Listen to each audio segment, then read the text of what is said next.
Et ça, c'est une chose très importante, c'est-à-dire qu'en fait, ça veut dire que le métabolisme mitochondrial doit être coordonné avec quelque chose qui se passe dans le noyau. Donc il faut absolument qu'il y ait une interaction entre le noyau et la mitochondrie, puisque c'est le noyau qui, au fond, donne ces protéines à la mitochondrie.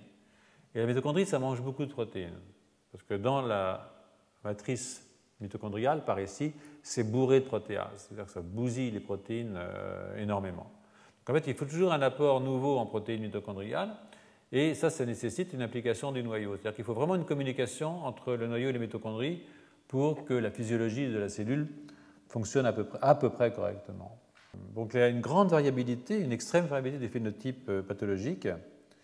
Et elle est aussi explicable, cette variabilité, par le fait que les cellules contiennent des mitochondries saines et des mitochondries malades.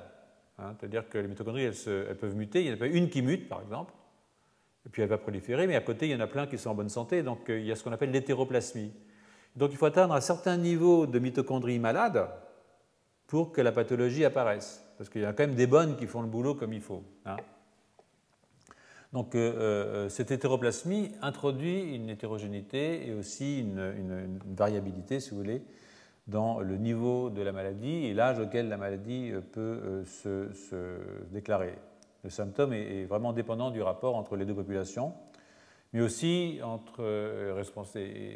modifié par la distribution de ces deux populations entre les tissus, entre les cellules, et voire au sein d'une même cellule, pour avoir des pathologies malades dans l'extrémité nerveuse, dans la synapse, et puis pas dans le corps cellulaire, par exemple, ou plus dans la synapse, parce que celle qui aura migré dans la synapse, elle était malade, pas de chance, et elle a proliféré sur place, et puis voilà quoi. Voilà.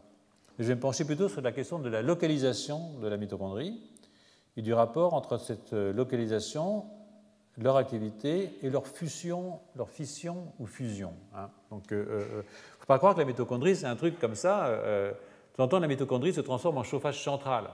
C'est-à-dire qu'elle fusionne, et donc c'est un truc absolument, une sorte de labyrinthe extraordinaire. Donc la mitochondrie peut avoir plusieurs formes, et en fait, l'activité mitochondriale est directement liée à la forme de la mitochondrie. Donc, ici, sur cette diapositive, là, vous voyez, par exemple, vous avez une mitochondrie ici. Il y a le réticulum endoplasmique qui vient s'y mettre et qui va comme l'étrangler et faire une autre petite mitochondrie. Donc là, c'est la fission mitochondriale. Et puis, vous avez aussi des mitochondries qui vont aller fusionner et aller faire d'énormes trucs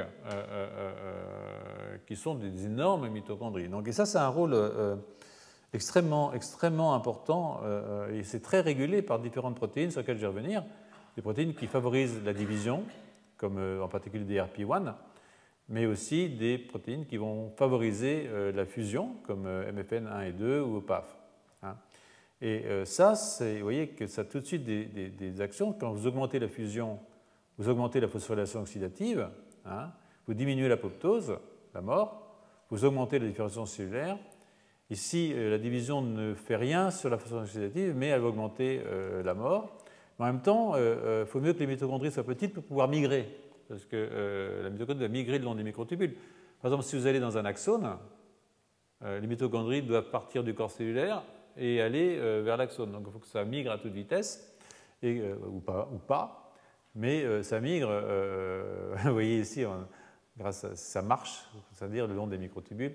En fait, il y a un facteur qui s'appelle MIRO qui permet Et là, ce que vous voyez aussi, ce que vous avez tout à l'heure, c'est l'importance du calcium, en particulier au niveau synaptique, et donc l'importance d'avoir des mitochondries qui sont là au bon endroit. Donc, ce sont des organismes extraordinairement flexibles, extraordinairement souples sur le plan morphogénétique. Ça, c'est assez amusant. Comme ça m'amuse parce que finalement, je suis morphogénéticien. Donc ça, c'est quelque chose qui est très important à comprendre, c'est que c'est vraiment...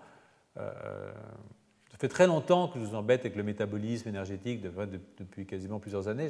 J'attire votre attention sur le fait qu'énormément des maladies psychiatriques et neurologiques sont fondamentalement, pour moi en tout cas, des maladies métaboliques. De fait, la perte de la fonction de fusion ou de la division des mitochondries conduit à des dysfonctionnements extrêmement graves dans la physiologie mitochondriale. Donc, par exemple, un rôle par exemple, de la fusion des mitochondries entre elles, quand elles c'est l'échange des contenus de la membrane interne.